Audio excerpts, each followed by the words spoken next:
And now we have come to chapter 40, and I would need to caution you that perhaps we will be reading in the remaining chapters of Ezekiel. What we will be reading may not really make much sense unless you put it down on paper. Because Solomon's temple was a complex structure, and Ezekiel chapter 40 through 48 is a tour of the temple.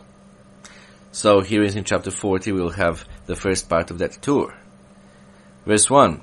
In the 25th year of our captivity, at the beginning of the year, on the 10th day of the month, in the 14th year after the city was captured, on the very same day the hand of the Lord was upon me, and he took me there.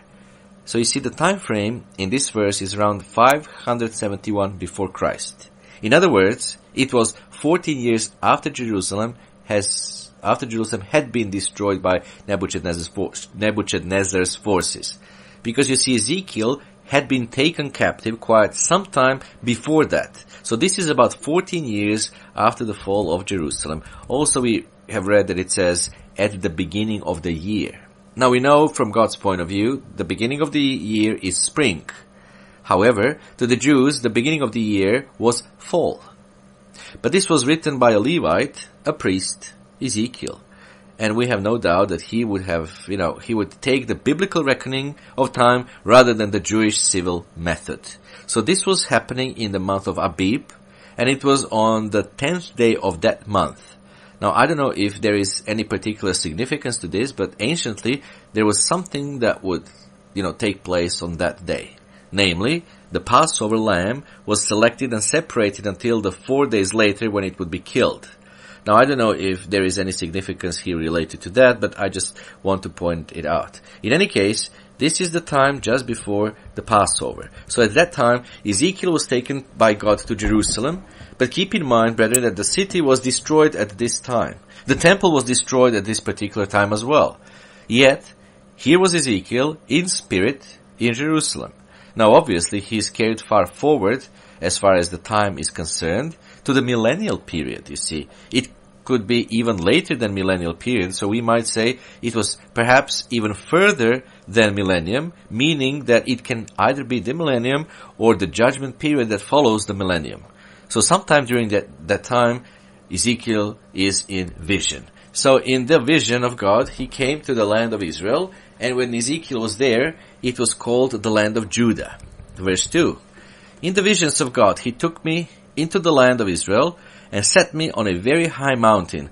On it toward the south was something like the structure of a city. So Ezekiel was taken to Israel and set on mountains looking to the south.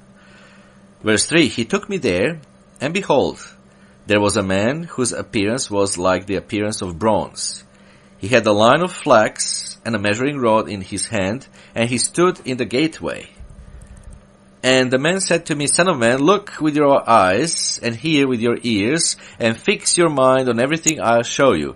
For you were brought here so that I might show them to you. Declare to the house of Israel everything you see. So you see, Ezekiel was told to tell this to the house of Israel. And again, the house of Israel at that time, and even to this day, is still the 10 tribes of Israel. Verse 5. Now there was a wall all around the outside of the temple. In the man's hand was a measuring rod 6 cubits long, each being a cubit and a hand breadth.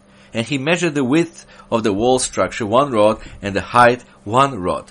So you see, there was a wall around this area that looked like a city, and there was a man with a measuring rod. And Ezekiel here poses to emphasize or to explain that this is a different cubit than it is commonly known. He says it is a cubit and a hand breadth. Now there are many, mentions of the cubit measure historically, especially in ancient times. And for that matter also, as far as the Bible is concerned, cubit is mentioned in, for example, in 2 Chronicles chapter 3 verse 3. So Ezekiel uses ancient measures with a change in measurement standards. Cubit in captivity was shorter than one at the time of kings, which were a hand breadth longer. And there are several lengths of cubits. But this particular one, he says it was a cubit and a hand breadth. So it is a breadth of the hand. This particular distance is considered to be 3.6 inches, or for you who are adjusted to European measures, it was about 9 centimeters. So there was a cubit that was known, but this one was a bit longer than that. Cubit was known as the length of forearm to tip of fingers. Handbreadth is width of palm. Now this was written during captivity of Israel. In any case, brethren, we can conclude that this particular cubit, which is also a cubit according to the ancient measure of which we read in Chronicles, was the 7 hand breadths. It would also seem logical that down in Babylon they use 6 and that God uses 7. Now, those figures might possibly have other significance. Relationship between day for year, and that is that those are both figures that we are very familiar with. 360 and 2520. So this seems to possibly have relationship to this. Now this is roughly 2 feet. It is a little over 2 feet. It is 1.2 inches longer than 2 feet. And 6 cubits, that is 12 feet. So this man has a rod now that is 12 feet long, and he now goes around measuring things with this rod. And that sort of gives us an idea of the sizes that he is talking about. So, what is 12 feet thick? Well, the wall is 12 feet thick, and the height of the wall was 12 feet. And as far as gates are concerned, we have 3 inner and 3 outer gates. Verse 6. Then he went to the gateway which faced east, and he went up its stairs and measured the threshold of the gateway, which was 1 rod wide, and the other threshold was 1 rod wide. So you see there are 6 gates that are mentioned, and this is East Gate. And what he does is he takes us basically on this tour of this millennial temple, and he enters through the East Gate. He also went upstairs. Later on we'll find how many steps there are. There are 7 steps leading up to that particular gate, and both thresholds were of the same thickness as the wall. So wall is thick 12 feet. Now there are also 6 chambers, 3 on each side, and there are 60 cubits, which is over 120 feet high, which would be about 36.5 meters.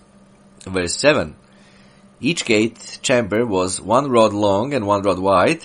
Between the gate chambers was a space of 5 cubits, and the threshold of the gateway by the vestibula of the inside gate was 1 rod.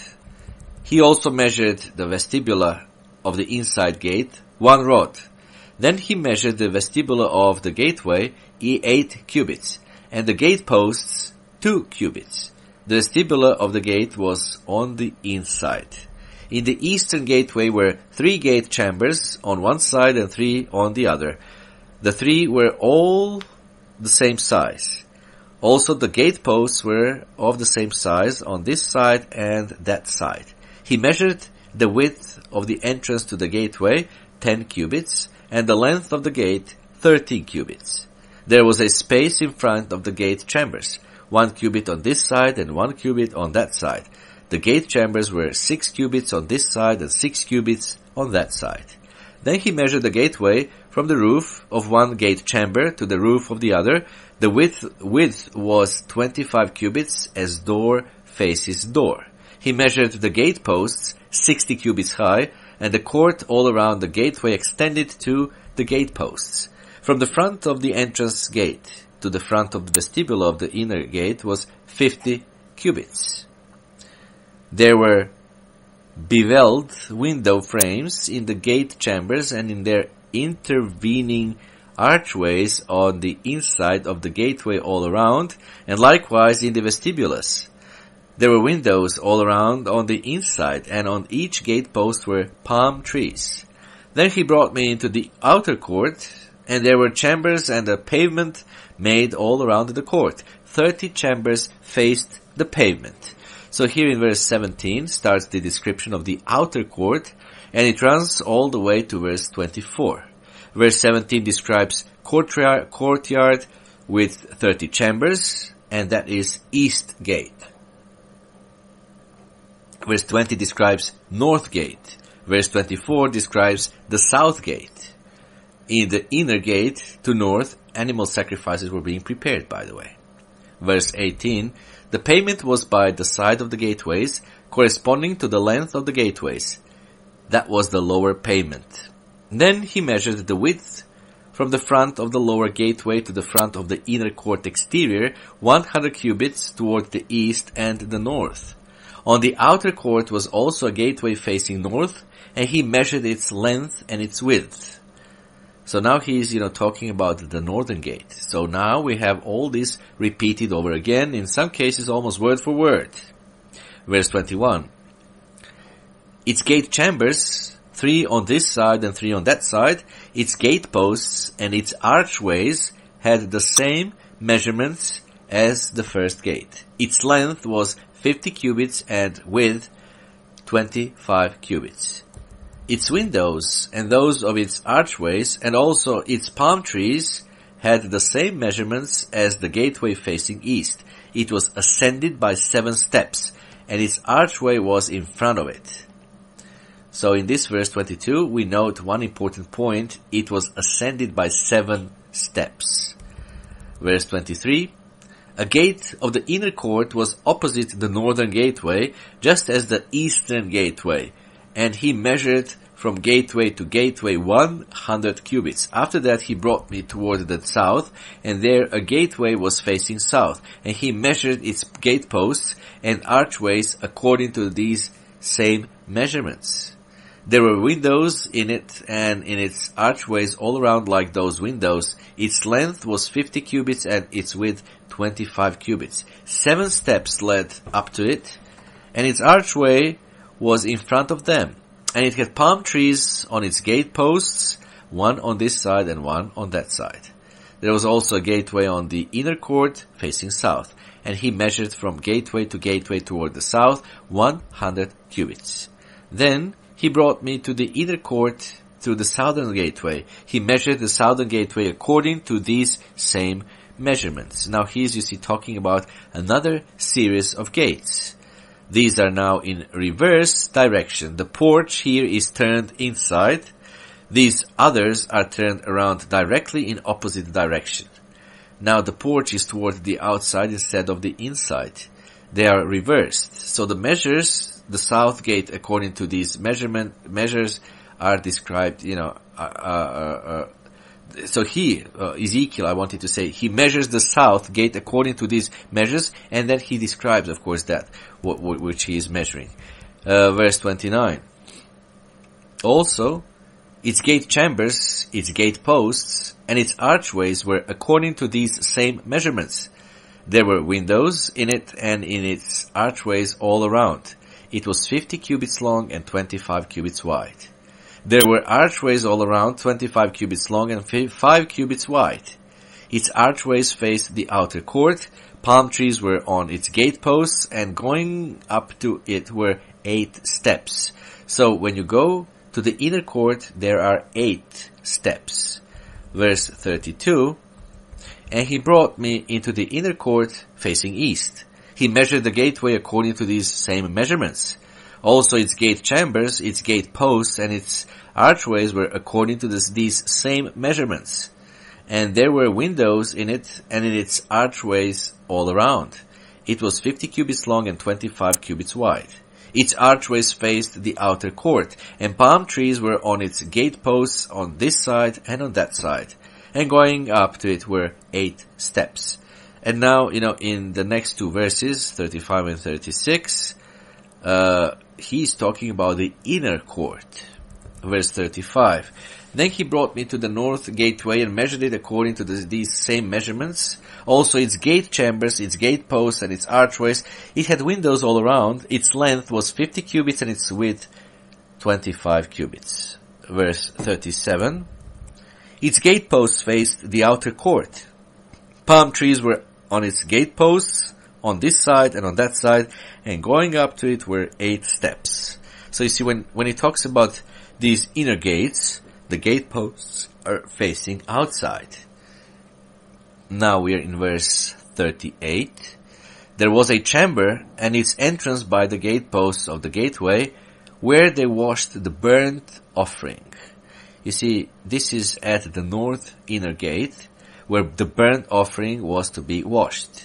So this is a new section, we might say, starting in verse 38 and running all the way to verse 46, in which it is described where the animals were prepared for the sacrifice. It gives quite some detail about it. Verse 39, in the vestibula of the gateway were 2 tables on this side and 2 tables on that side, on which to slay the burnt offering, the sin offering, and the trespass offering.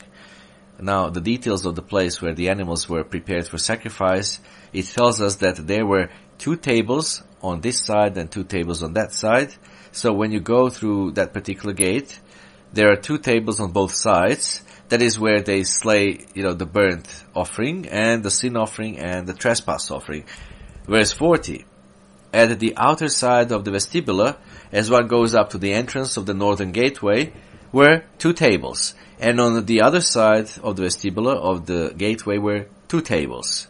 4 tables were on this side and 4 tables on that side. By the side of the gateway, 8 tables on which they slaughtered the sacrifices. There were also 4 tables of hewn stone for the burnt offering, 1 cubit and a half long, 1 cubit and a half wide, and 1 cubit high. On these they laid the instruments with which they slaughtered the burnt offering and the sacrifice. Inside were hooks, a handbreadth wide, fastened all around, and the flesh of the sacrifices was on the tables. Outside the inner gate were the chambers for the singers in their inner court, one facing south at the side of the northern gateway, and the other facing north at the side of the southern gateway. So you see, this is to the side of the north gate. So there were other chambers that were to the side, and they faced they faced south. Verse 45. You see, I'm getting, with these mathematical measures, I'm somewhat, distraught, and I get confused. I have never really understood all of these constructions. To me, it's all just so abstract. But anyway, this is still God's Word. It's part of the Bible, so we need to read it and we need to understand it as best as we can. It's verse 45. Then he said to me, this chamber, which faces south, is for the priests who have charge of the temple. So you see verse 45 and verse 46, they describe singers, that is those in charge of temple building. An altar is located here. Verse 46, the chamber, which faces north, is for the priests who have charge of the altar. These are the sons of Zadok from the sons of Levi, who come near the Lord to minister to him. Now, brethren, anciently in the time of King David, there were 2 priestly families. One was the family of Abiathar, and the other was the family of Zadok. Now, in the biblical record of David, we find that Abiathar was not faithful, but the family of Zadok was.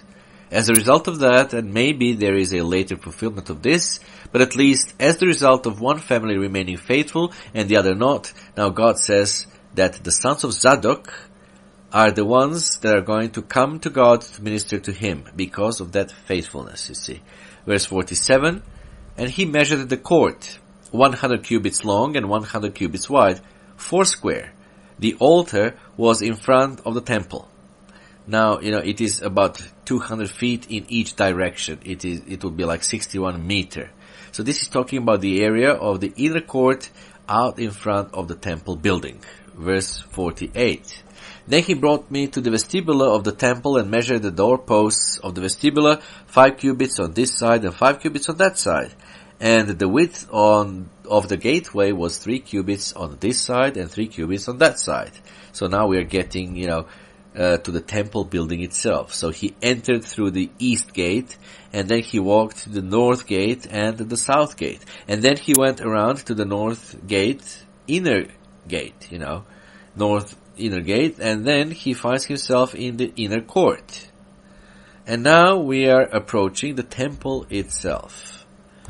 And most descriptions that we find in the book of Ezekiel describe the horizontal dimension. In order to understand these measures and descriptions, if we really want to understand them, we would need to study Solomon's temple, you see. We find quite the details of that temple in Kings and also in Chronicles. We find some things about it in the book of Jeremiah. We find a bit description in the next temple, which might be very enlightening in the book of Ezra. Verse 49. The length of the vestibule was 20 cubits and the width 11 cubits, and by the steps which led to it there were pillars by the doorposts, one on this side and another on that side. So you see, when we read about Solomon's temple, there is one particular difference regarding this building itself. There is one dimension that is different. In the description of the Solomon's temple, brethren, there are 10 cubits mentioned as the width of the vestibule instead of 11. Now that is rather strange that everything else is the same, yet that particular measure differs. And when you add up all the measures, cubits, of the porch, the Solomon's temple has 70 cubits. Now Ezekiel's temple has 71 cubits. Now why is it 71? Well, we don't have the exact answer, brethren, but we can wonder if this is symbolic of time. Because 20 and 20 and 20 are 60, and 10 making a total of 70. But there is 71 cubits altogether in Ezekiel's temple. If we add a couple of zeros, we get 7,000 or 7,100. So we wonder if it has to do with the fact that the judgment is going to last for 100 years following the millennium. There are 6,000 years, and then another 1,000 years, which is 7,000, and then 100 after that. You see, Solomon's temple operated in a different time, and it was 1 cubit less. Now, I don't know if that is what God had in mind at all, so this is just a possibility. And there were also pillars, each on the side. In Solomon's time, there were also 2 pillars called Joachim and Boaz. We don't know their exact relation to the house. It only says that they were outside.